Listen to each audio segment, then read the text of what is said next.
2 Peter chapter 2, there were indeed false prophets among the people, just as there will be false teachers among you.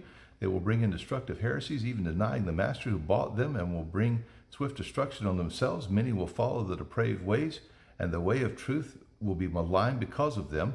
They will exploit you in their greed with made-up stories. Their condemnation pronounced long ago is not idle, and their destruction does not sleep. For if you didn't spare the angels who sinned, but cast them into hell and delivered them into chains of utter darkness to be kept for judgment, and if you didn't spare the ancient world, but protected Noah, a preacher of righteousness, and 7 others, when he brought the flood on the world of the ungodly, and if you reduced the cities of Sodom and Gomorrah to ashes and condemned them to extinction, making them an example of what is coming to the ungodly, and if you rescued righteous Lot, distressed by the depraved behavior of the immoral, for as that righteous man lived among them day by day, his righteous soul was tormented by the lawless deeds he saw and heard, then the Lord knows how to rescue the godly from trials and to keep the unrighteous under punishment for the day of judgment, especially those who follow the polluting desires of the flesh and despise authority.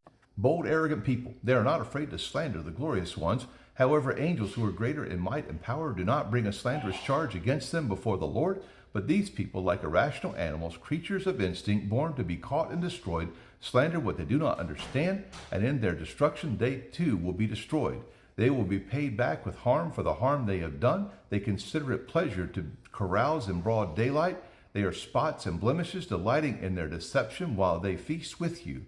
They have eyes full of adultery that never stop looking for sin. They seduce unstable people and have hearts trained in greed, children under a curse.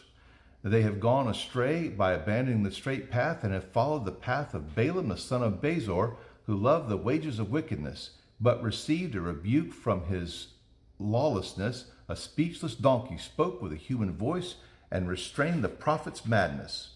These people are springs without water, mist driven by a storm. A gloom of darkness has been reserved for them. For by uttering boastful empty words, they seduce with fleshly desires and debauchery people who have barely escaped from those who live in error. They promise them freedom, but they themselves are slaves to corruption, since people are enslaved to whatever slaves or defeats them. For if having escaped the world's impurity through the knowledge of the Lord and Savior Jesus Christ, they are again entangled in these things and defeated, the last state is worse than the first. For it would have been better for them not to have known the way of righteousness than, after knowing it, turn back from the holy command delivered to them. It has happened to them according to the true proverb, a dog returns to his vomit, and a washed sow returns to wallowing in the mud.